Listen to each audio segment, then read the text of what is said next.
Je ne croyais pas au surnaturel, ni au divin. Pour moi, il n'y avait rien après la mort. Pas d'autre chance, pas de souffrance éternelle ou de bonheur sans fin jusqu'à la fin des temps.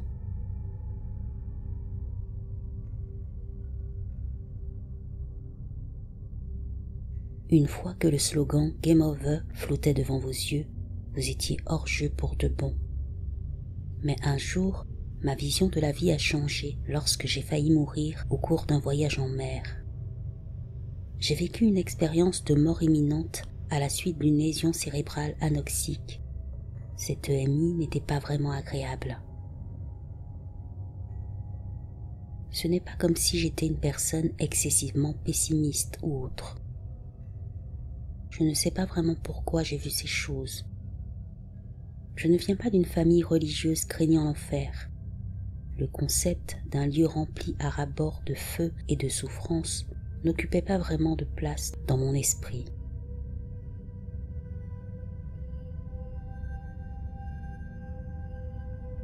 Tout a commencé lorsque je suis tombé du bateau de croisière et que je me suis cogné la tête. Une fois que je suis tombé dans l'océan, j'ai senti que tout tournait et se tordait dans des angles non naturels autour de moi. J'étais complètement désorienté, privé de ma capacité à me déplacer et à nager. La dernière chose dont je me souvienne, avant d'être complètement submergé, c'est des cris de personnes venant d'en haut et une vague qui se dirigeait vers moi.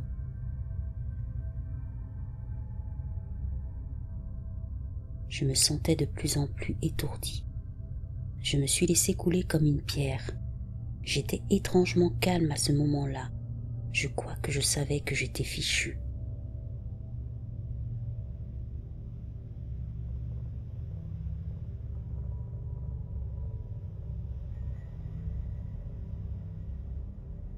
Tout était calme et sombre. Une partie de moi essayait encore de rester à flot, mentalement bien sûr. Mais le reste était parti. Et c'est probablement pourquoi ma perception du passage du temps a tant ralenti.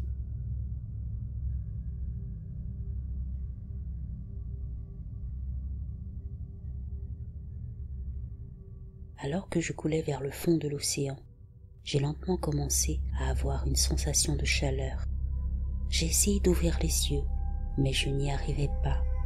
Je savais que j'aurais dû être inquiet, mais je ne l'étais pas. Le calme persistait. Puis, l'arrière de ma tête a commencé à palpiter, comme si quelqu'un essayait d'extraire mon crâne par les pores de mon cuir chevelu. La douleur était telle que j'ai cru que j'allais vomir le contenu de mes entrailles et avaler des quantités mortelles d'eau. Mes yeux se sont ouverts et à ma grande surprise, je me suis retrouvé dans un endroit différent. Je n'étais plus sous l'eau.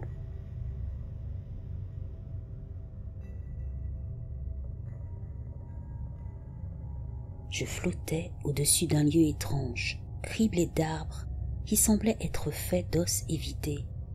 Il n'y avait pas de feuilles à proprement parler, mais après quelques instants, j'ai commencé à remarquer quelque chose sur ces arbres.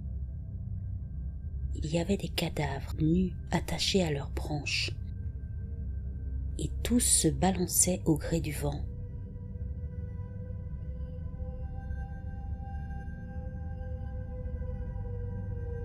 Tout était silencieux, du moins au début.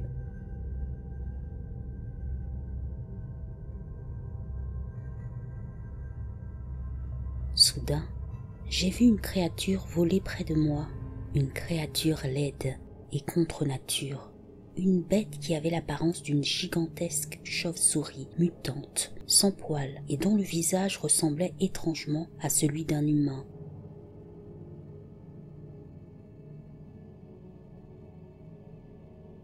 D'un coup, elle a poussé un cri strident et est descendue sur l'un des arbres osseux et a commencé à dévorer un cadavre.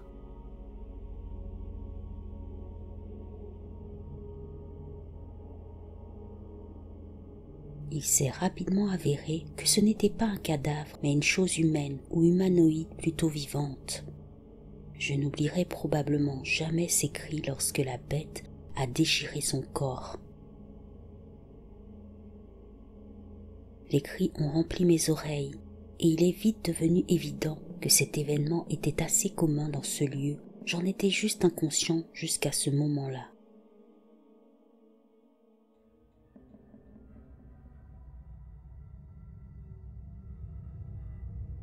Je ne me souviens pas de tout avec précision, mais à un moment donné, je flottais au-dessus d'un autre lieu. Un champ qui semblait tout droit sorti d'une photographie en négatif. L'herbe était noire, les rochers vert fluo, et il y avait des boyaux et d'autres parties d'animaux éparpillées partout. Mais au centre de tout cela, il y avait un humain, une fois de plus nu, et il était entouré d'une meute d'autres humains. Cependant, ceux-ci avaient une forme quelque peu étrange. Leur tête était allongée comme un museau, et leurs articulations étaient situées à des endroits bizarres. Ils se tenaient tous sur 4 pattes. Je préfère ne pas entrer dans les détails de ce qui s'est passé après qu'il se soit jeté sur le pauvre homme.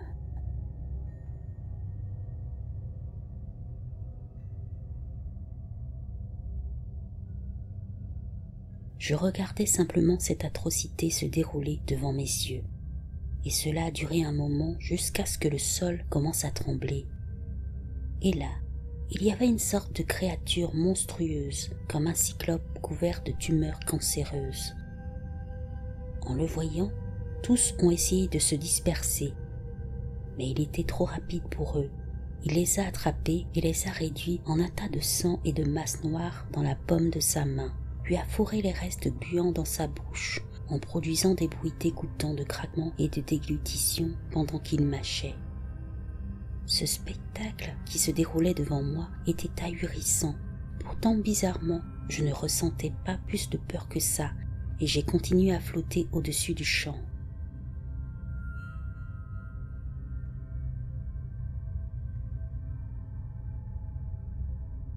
Et là, brusquement, quelque chose est apparu, quelque chose de très sombre émergeant du sol.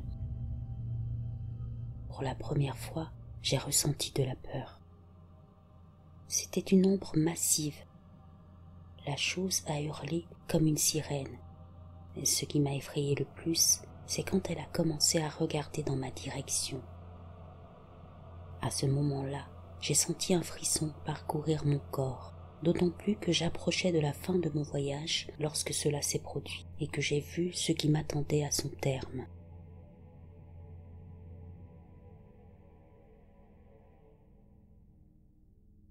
Mon sentiment d'effroi ne cessait de croître, et voilà que les cris se sont tus, remplacés par le son de plus en plus fort de tambours de guerre battant qui provenaient de mon intérieur. Je paniquais, me noyant une fois de plus, cette fois dans la peur. Je ne pouvais plus rien faire.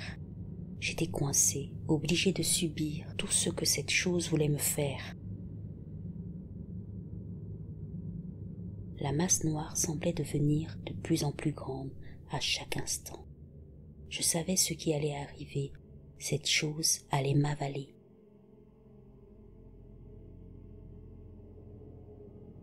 À ce moment-là, j'ai eu la sensation que des aiguilles avaient été implantées dans tout mon corps. Ma colonne vertébrale et mes épaules semblaient prendre feu. Les bruits se sont tus, les couleurs sont devenues ternes. Avant même de m'en rendre compte, ma vision avait complètement disparu. J'étais en train de disparaître. J'avais l'impression d'être déchiré, d'être effacé de l'existence, mais ce n'était pas douloureux. Puis, la douleur est arrivée. J'ai senti mes jambes être écrasées, puis le bas de mon torse. Je me suis entendu crier faiblement. La douleur était comme si j'étais submergé dans du magma. D'un coup, quelque chose s'est emparé de mon bras gauche. Une de ces choses sombres, elle s'est accrochée à mon bras et m'a fixé de son visage vide, à peine reconnaissable. J'ai eu l'impression que tout était devenu glacé pendant une seconde, comme si j'avais été jeté dans l'eau froide. J'ai senti une pression douloureuse s'accumuler dans ma poitrine. Puis, il y a eu un dernier craquement et tout est redevenu noir avant que je ne me réveille à nouveau sur le bateau de croisière, entouré de spectateurs et de médecins. J'ai été réanimée et il y avait apparemment quelques dommages cérébraux, rien de trop visible. Aujourd'hui, je vois de temps en temps une ombre tapie dans le coin de ma vision. Une ombre qui ressemble à une flamme de forme humaine, des orbes blanches pour les yeux et une ligne en guise de bouche. Elle se tient juste là avant de disparaître. Elle me regarde. À chaque fois, j'ai l'impression que mon corps se fige au sens littéral du terme. Je ne sais pas si c'est une sorte d'hallucination ou autre chose. Je ne suis pas vraiment sûre, pour être honnête.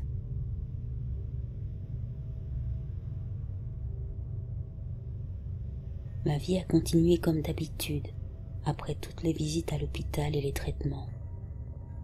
Tout semble aller bien. Mais parfois, même si ça n'a aucun sens et que c'est hautement improbable, je me pose cette question. Et si je n'étais pas sorti indemne de cet accident? Et si j'étais vraiment mort et toujours coincé en enfer? C'est bien sûr complètement invraisemblable. Cependant, peut-être ai-je laissé un morceau de mon esprit, un morceau de ma santé mentale là-bas.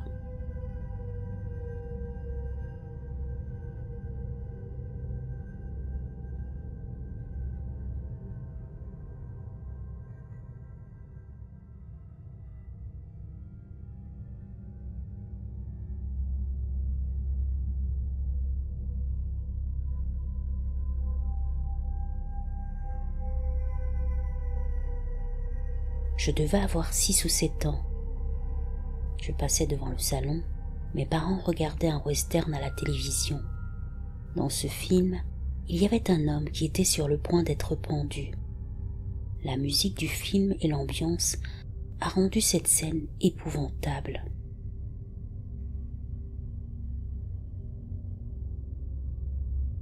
Enfant, j'étais curieux et je pensais bêtement à quel point ce serait effrayant d'être dans une telle situation. Donc, j'ai décidé d'aller dehors et tenter d'imiter la scène du film. Il y avait un grand arbre où mes cousins et moi jouions souvent. Il y avait aussi une corde attachée avec un nœud coulant. Je crois qu'on s'en est servi pour se balancer en y mettant les pieds, je ne sais plus trop.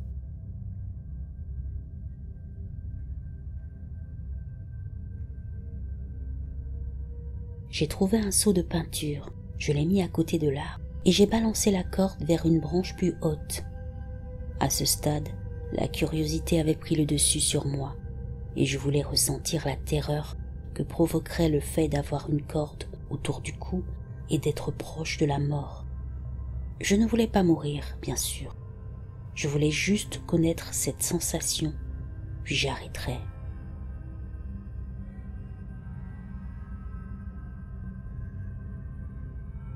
Après m'être tenu debout sur le seau, j'ai réalisé que la corde était trop haute pour que je puisse y mettre mon cou. J'ai donc regardé autour de moi et j'ai trouvé un petit pot de peinture. Je l'ai mis sur le seau et suis monté dessus.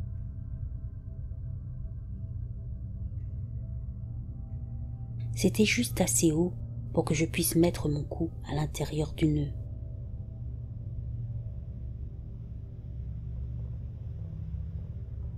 Mais lorsque j'ai marché sur le petit pot de peinture, j'ai remarqué qu'il était fragile et instable.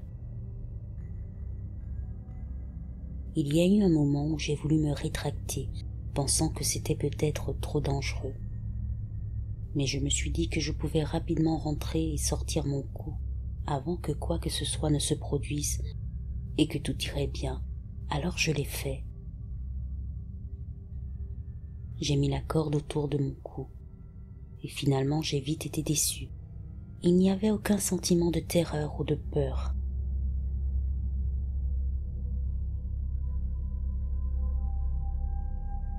Mais alors que je commençais à enlever la corde, j'ai senti que le pot se renversait.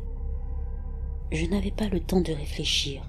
C'était comme si mon corps agissait tout seul. Mes mains ont essayé de saisir la corde autour de mon cou, mais je n'ai rien pu saisir. J'étais sur la pointe des pieds et je ne pouvais pas appuyer ceux-ci sur la boîte.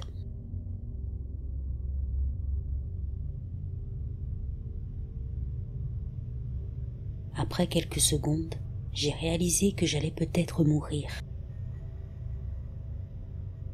Et j'ai commencé à me sentir effrayée et à paniquer. Puis, bizarrement, j'ai fini en quelque sorte par accepter la situation. Tout a commencé à devenir noir et c'est comme si ça n'avait plus d'importance. Je me souviens avoir pensé que c'était tellement stupide de mourir de cette façon à un si jeune âge. J'avais vraiment accepté mon sort et à ce moment-là, j'ai ressenti de la chaleur, de l'amour et de la paix. Je me souviens m'être dit que la mort n'était pas si mal.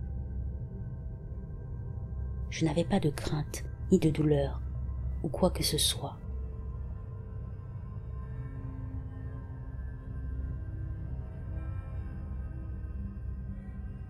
Mais alors que j'allais sans doute m'en aller pour toujours, brusquement, j'ai senti que le pot se redressait.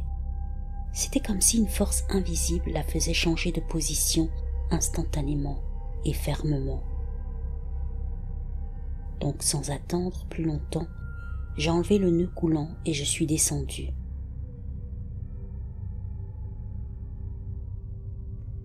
Je suis rapidement rentrée chez moi après ça, encore sous le choc de ce que je venais de vivre.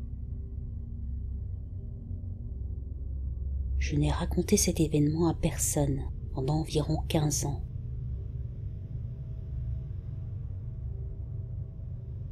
J'avais tellement honte de ce que j'avais fait que je ne voulais pas qu'on le sache.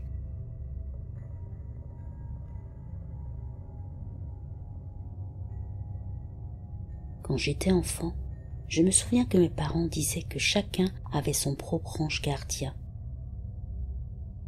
J'ai donc imaginé que c'était peut-être lui qui m'avait sauvée ce jour-là.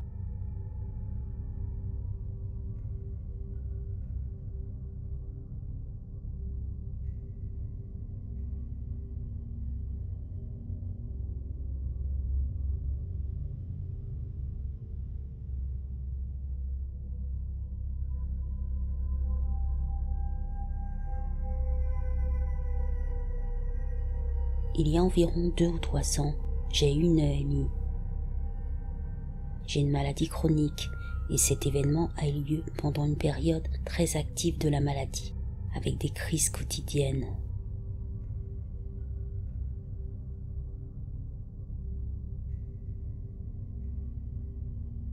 Ce jour-là, j'étais dans la cuisine en train de préparer le repas quand d'un coup, je suis tombée et j'ai commencé à avoir une crise.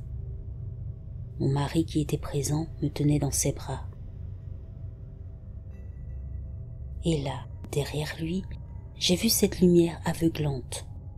Puis, en un instant, celle-ci a touché mon visage, mon corps, et la douleur a complètement disparu. Toute la douleur, tout le chagrin, toutes les choses négatives ont disparu instantanément.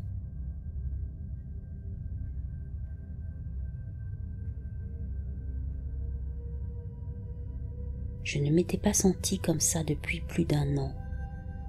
C'était incroyable.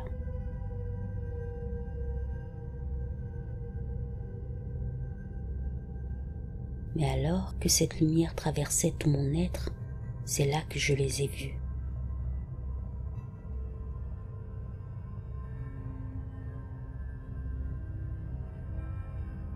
Trois silhouettes étranges sont apparues devant moi. Je ne pouvais pas voir leur visage, car elles semblaient être masquées. Je ne sais pas qui étaient ces personnages.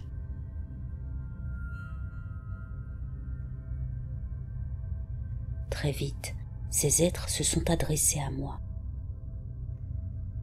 Elles avaient des voix féminines, douces et étranges à la fois. Celles-ci m'ont demandé de les suivre. Ces êtres n'étaient pas menaçants, mais ils ne montraient aucune émotion et ne donnaient aucune indication d'intention négative ou positive. Je n'ai pas nécessairement eu peur d'eux quand ils m'ont demandé de les accompagner. Mon inquiétude portait uniquement sur les personnes que j'aurais laissées derrière moi. Donc j'ai dit que je ne pouvais pas. Puis soudain, rapidement, c'était comme si ma vie avait commencé à défiler devant mes yeux. Toutes les raisons pour lesquelles je ne pouvais pas aller avec eux, presque comme si je leur montrais pourquoi je devais rester. Je leur ai dit que je n'avais pas fini ici et que je n'étais pas encore prête à partir. Ils ont accédé à mon souhait, mais m'ont répondu qu'ils reviendraient. À ce moment-là, la lumière a commencé à s'estomper, puis brusquement toute la douleur dans mon corps est revenue instantanément, et j'ai repris conscience. Cela fait 2 ou 3 ans que cela s'est produit, et cette expérience m'a définitivement changé. Je me creuse la tête pour essayer de comprendre qui étaient ces personnages, d'où ils venaient et où ils voulaient m'emmener. Je n'arrive pas à décrire vraiment ces êtres. Leur apparence était voilée et encapuchonnée. On ne pouvait voir aucun visage ni aucun détail. Je n'ai aucune idée de ce à quoi ils ressemblaient derrière ce voile d'obscurité qui les entourait. À un moment donné, j'ai pensé que ces silhouettes étranges étaient peut-être des anges, et j'ai fait de nombreuses recherches à ce sujet.